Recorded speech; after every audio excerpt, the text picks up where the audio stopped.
बोलिए श्री सद्गुरु महाराज की जय। समय तो कुछ अधिक हो गया है, शायद बहुतों को भूख भी लग गया होगा, लेकिन कभी कभी हम लोग उपवास भी रखते हैं। हम महात्मा लोग बड़े चालाक हैं, सोचे कि देर होगा ना, इसलिए सुबह में कुछ कुछ डाल दिए। लेकिन आप लोग बड़े दयालु हैं, बड़े श्रद्धालु हैं, सहने के लिए बहुत जानते हैं। आप लोग पृथ्वी पर बैठे हैं, हम लोग चौकी पर बैठे हुए हैं। चौकी पर बैठने वाले चौकीदार कहलाता है और जमीन पर बैठने वाले जमींदार कहलाता है। तो चौकीदारी किसका करेगा? जमींदार नहीं होगा तो चौकीदारी किसका होगा? देखरेख किसका होगा? चौकीदार चौकीदारी करते हैं। अर्थात आप लोग महान हैं, हम ऊंचे में बैठे, इसलिए महान इसलिए नहीं है कि हम लोग ऊंचे में बैठे हुए हैं। तो मैं फिर अनुरोध करूंगा शालिग्राम बाबू, उनके सुपुत्र और सभी मेहमानों से, और मैं जलपान के लिए थोड़ी देर के लिए मना करूंगा। जलपान के लिए जो टेबल कुर्सी लगा रहे हैं, थोड़ी देर के लिए मैं मना करूंगा, ज्यादा देर तक नहीं बोलूंगा। मुश्किल से आधा घंटा जाऊंगा, लेकिन आधा घंटा के लिए जलपान में थोड़ा सा ब्रेकिंग होगा और उसके बाद सब एक साथ। बहुत जगह मैं देखता हूं कि सत्संग हो रहा है, लोग जलपान कर रहे हैं, तो सत्संग का वैल्यू नहीं हुआ, तो सब तो हड़बड़ा करके उधर बैठ जाएंगे। इसलिए थोड़ी देर के लिए विश्राम, विराम, कहीं भी कोई खटखुट नहीं करेंगे, कोई भी सामान को इधर उधर नहीं करेंगे, कोई व्यवस्था नहीं। व्यवस्था जब आरती का बेला होगा तब हड़बड़ा करके व्यवस्था कीजिएगा, लेकिन थोड़ी देर के लिए सब काम में विराम दे दीजिए। बोलिए श्री सद्गुरु, श्री सद्गुरु, श्री सद्गुरु महाराज की जय। अखंड मंडलाकारं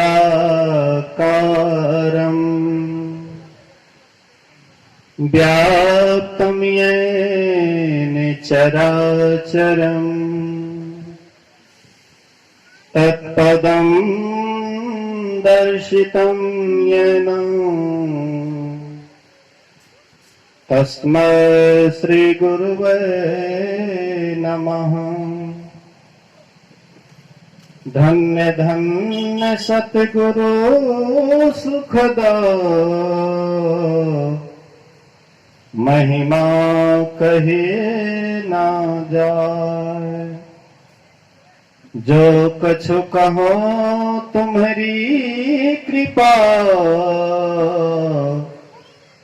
मौते कछु न बसाए।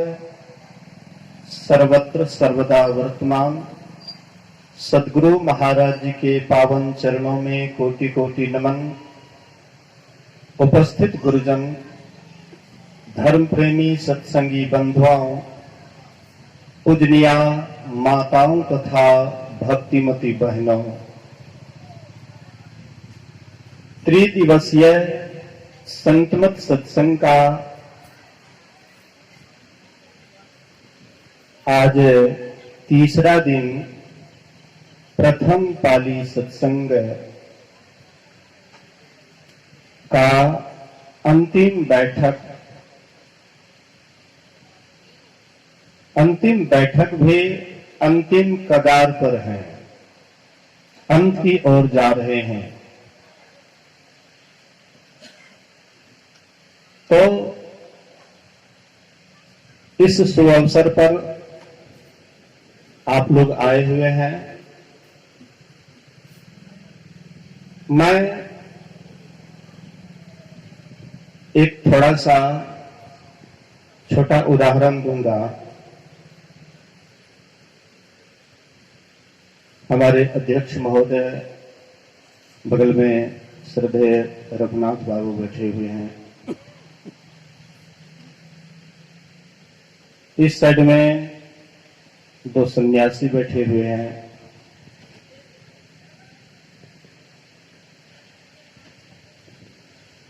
शायद ये दो सन्यासी ठीक से संबोधन भी नहीं बढ़िया से कर पा रहे हैं, लेकिन फिर भी बच्चा तोतली भाषा में बोलता है तो गार्जियन को बड़ा अच्छा लगता है।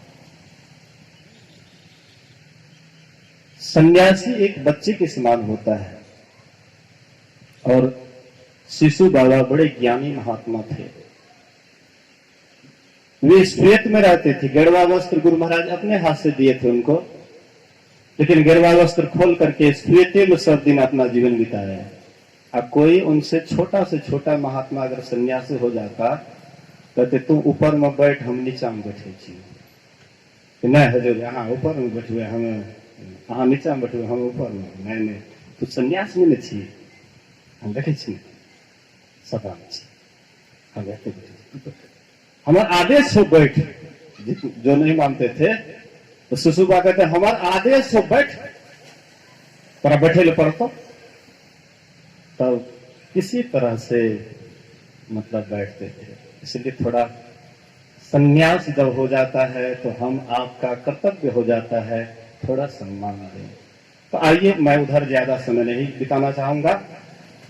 अभी का जो आप लोग प्रसंग सुन रहे थे सत्संग योग से, बहुत लंबा पाठ किया गया, होना भी चाहिए, क्योंकि पाठ जो हम लोगों के बीच किया गया है वो महापुरुषों की वाणी है। महापुरुष अभी नहीं है, लेकिन उनकी वाणी है। ऋषि मुनि बहुत पहले ये प्रसंग कह गए, लेकिन ऋषि मुनि शरीर छोड़ दिए, लेकिन उनकी वाणी अभी भी अमर है। तो पहले आप लोगों ने सुना मुक्ति को उपनिषद से, जो भगवान श्री राम हनुमान जी को उपदेश दिए। हनुमान जी जिज्ञासु भक्त थे, उनके अंदर जिज्ञासा थी मोक्ष पाने की, मुक्ति पाने की। हम आप भी याद रखें, संसार से सब ओर से ख्याल जब तक नहीं मोड़ करके मुक्ति की इच्छा जब तक हम आप नहीं करेंगे, तब तक मोक्ष नहीं मिल सकता है, मुक्ति नहीं मिल सकती है। मोक्ष पाने के लिए, मुक्ति पाने के लिए आपको हर एक इच्छा का तिलांजलि देना पड़ेगा, हर एक इच्छाओं पर लात देनी पड़ेगी। जैसे भगवान कृष्ण कालिया नाग को वश में किया था। कालिया नाग जो भी फन उठाता था उसी के ऊपर भगवान कृष्ण पैर धर देते थे। जो भी फन उठाता उसी के ऊपर पैर धर देते थे। अर्थात भगवान कृष्ण हम आपको भी ये संदेश दिए कि तुम्हारा मन ये कालिया नाग के समान है, और इसमें जो वासनाएं उठती रहती हैं ये भी फन के समान हैं। और जब तक तुम उस पर लात नहीं धड़ोगे तब तक तुम मोक्ष की तरफ नहीं जा सकते हो, मुक्ति की तरफ नहीं जा सकते हो। मोक्ष पाने से, मुक्ति पाने से, मुक्ति का प्रयोजन क्या है, मोक्ष का प्रयोजन क्या है, क्यों संत महात्मा कहते हैं मोक्ष पाने के लिए, मुक्ति पाने के लिए। तो हम आप अपने आप को देखें कि हम आप सब कोई बंधे हुए हैं, बंधे हुए हैं, सब बंधे हुए हैं। और एक बंधन नहीं, कई बंधन से बंधे हुए हैं, और बंधन सदा दुखदाई होता है, याद रखिएगा। बंधन कोई भी सुखदाई नहीं होता है। भगवान कृष्ण जब जन्म लिए थे तो कहां जन्म लिए थे? जेल के अंदर। एक नहीं 7 फाटक के अंदर भगवान कृष्ण जन्म लिए थे। तो जेल में जन्म लेना क्या बढ़िया है, अच्छा है? कोई नहीं कह सकता है कि जेल में जो जन्म लिए है वो अच्छा है। गुरु महाराज कहते संसारे कारागार है, ये शरीर ही कारागार है, और तुम एक एक शरीर में जो बंधे हुए हो, जेल खाने में पड़े हुए हो, और इससे मोक्ष मिल जाए, मुक्ति मिल जाए, इसी के लिए संत महापुरुष सभी शरीरों से छूटने के लिए।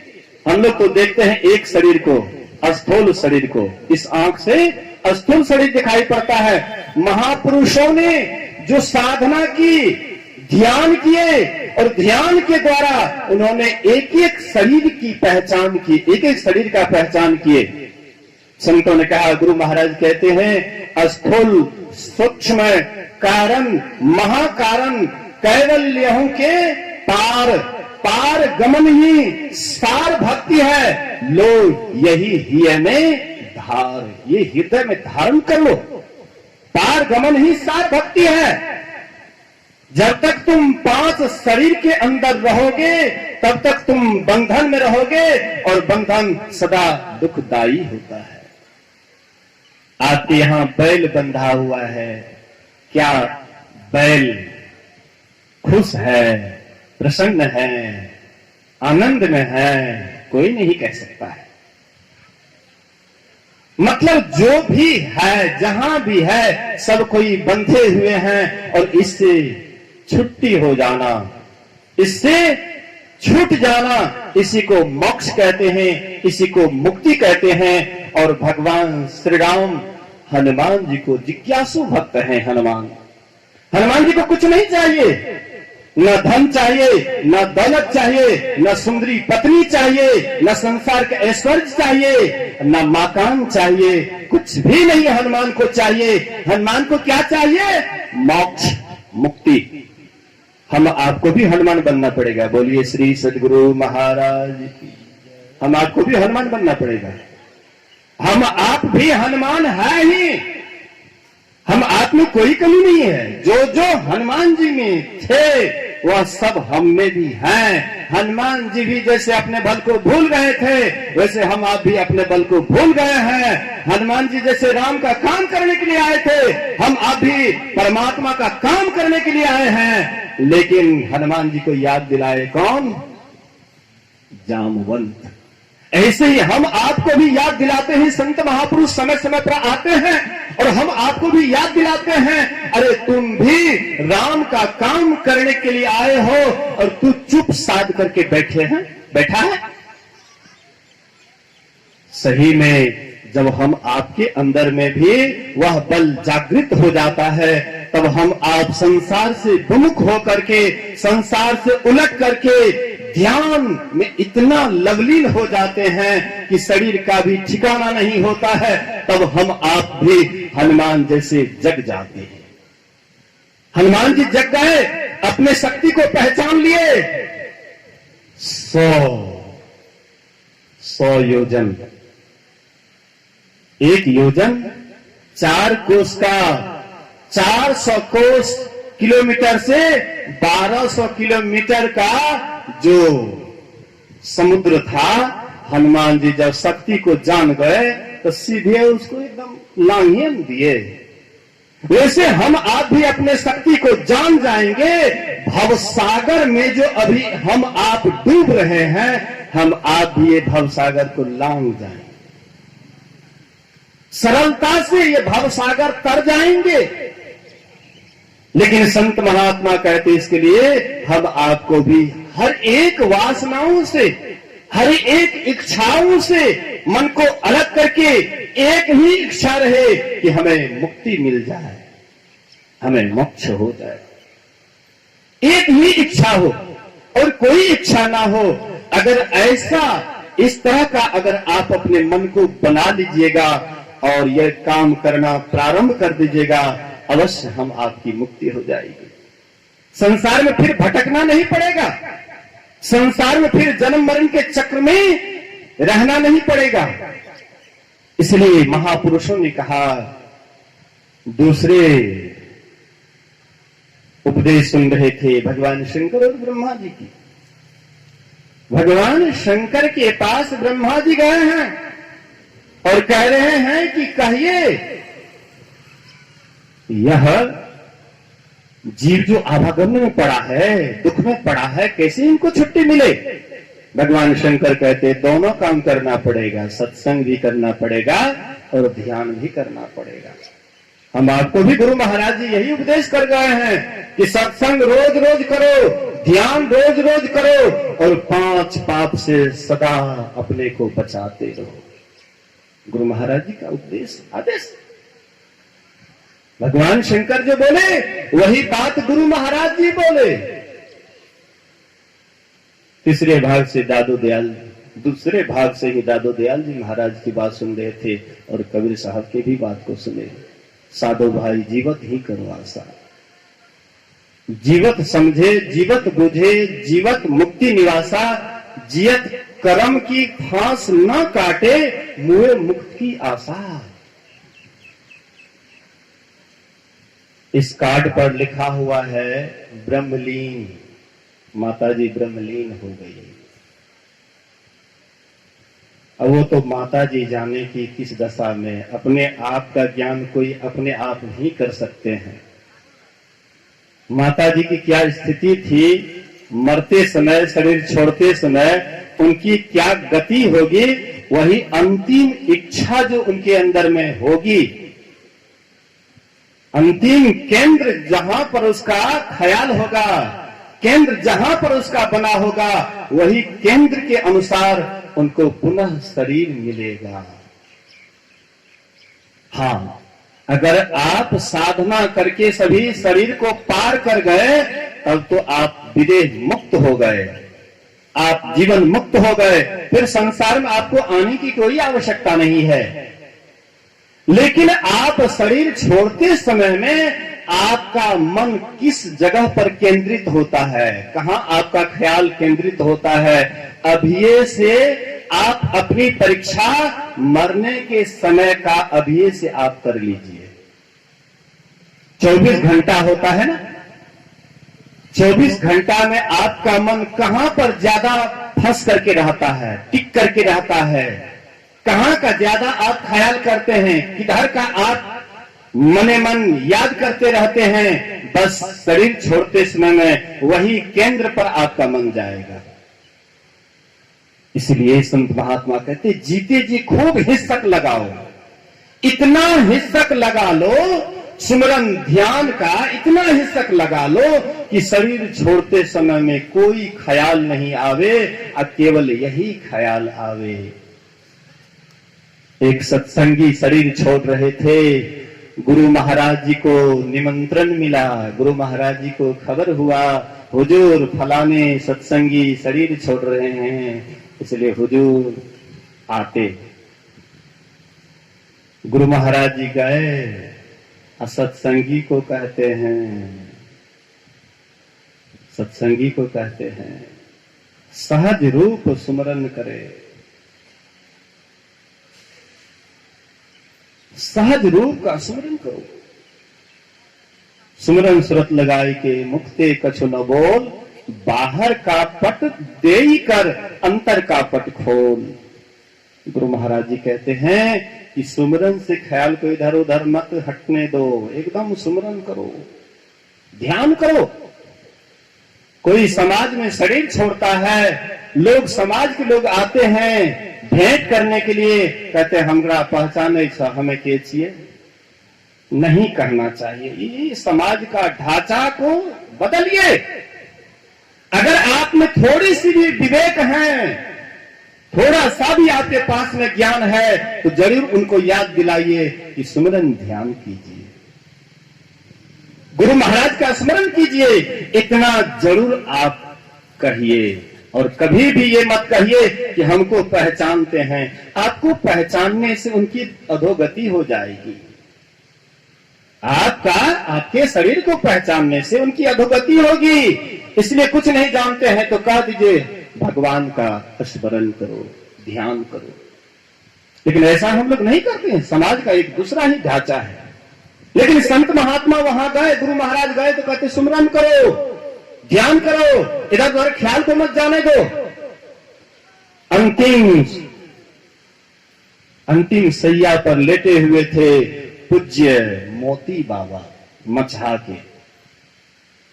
पूज्य मोती बाबा सैया पर लेटे हुए थे, अंतिम श्वास चल रहा था।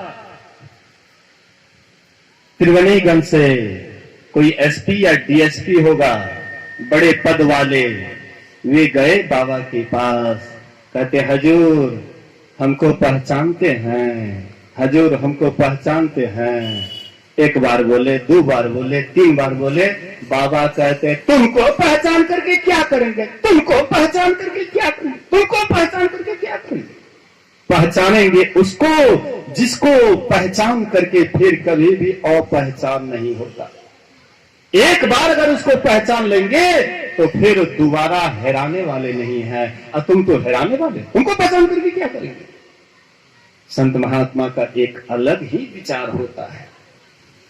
हम संसारी जीवों का अलग विचार होता है, लेकिन संत महापुरुषों का अलग विचार होता है। सोचते हैं, हम आपको सोचते हैं कि आहा माया छूट रहा है, फलाने आदमी आहा जा रहा है, हमको छोड़ करके जा रहा है, हम रोने लग जाते हैं। संत महात्मा रोते नहीं हैं। संत महात्मा कहते स्मरण करो, रोने से समस्या का समाधान नहीं होगा। आंख का आंसू समस्या का समाधान नहीं है। अगर समस्या का समाधान आंख से आंसू बहना ही होता तो संत महात्मा कोई शरीर छोड़ते तो उनके यहां जाकर के सब साधु महात्मा जाकर के खूब रोते। जब समस्या इसी से सुलझेगा तो सब रोते, लेकिन नहीं, उनको याद दिलाते हैं, उनको ख्याल में लाते हैं। सुमरन करो, ध्यान करो, इसी से तुम्हारा कल्याण होगा और कोई भी और उपाय नहीं है कल्याण का मार्ग। दादू दयाल जी महाराज की बात को सुन रहे थे, अंतिम गुरु महाराज जी की बात को सुने। कौन सी रहे गुरु महाराज के? मुक्ति मार्ग जानते, साधन करते नित्य। मुक्ति के मार्ग को जो जानते हैं, जो साधना नित्य करते हैं, साधन करते नित्य, सत्य चित्त जग में रहते, जो साधना नित्य करते हैं लेकिन सत्य चित्त जग में रहते हैं, झूठ फरेब से अलग रहते हैं, सच्चे जग में रहते, दिन दिन अधिक विराग, संसार से अलगाव, वैराग्य, परमात्मा से अनुराग, परमात्मा से राग, दिन दिन अधिक विराग, प्रेम सत्संग सो करते, दृढ़ ज्ञान समुझाए, बोध कुबुद्धि को हरते, संशय दूर बहाए, संतमत स्थिर करते, मैं ही ये गुण धड़ जोई, गुरु सोई सत्य चित्त, मुक्ति मार्ग जानते, साधन करते नित्य। मतलब ये गुरु होना चाहिए, गुरु नहीं, गाय बैल नहीं। ऐसे संत सदगुरु के चरण शरण में जो रहेंगे, उनके आदेश उपदेश में रहेंगे, उनका जो आदेश उपदेश है उनके अनुसार अपने जीवन को ढालेंगे, जरूर है कि कल्याण होगा ही, निश्चित होगा। संतों का मार्ग जो है बिल्कुल निरापद है, वहां पर कोई आपदा नहीं है। संसार का मार्ग भवसागर में डालने वाला है, लेकिन संतों का मार्ग मोक्ष दिलाने वाला है। इसलिए संतों के मार्ग को अपनाइए। महायन गता सोपंथा, महापुरुष जिस रास्ते पर चलते हैं वही रास्ता है, वही मार्ग है, और उसी रास्ता और मार्ग से यह जीव का परम कल्याण होता है। तो ये माता जी श्रद्धेय शालिग्राम मेहता और इनकी धर्म पत्नी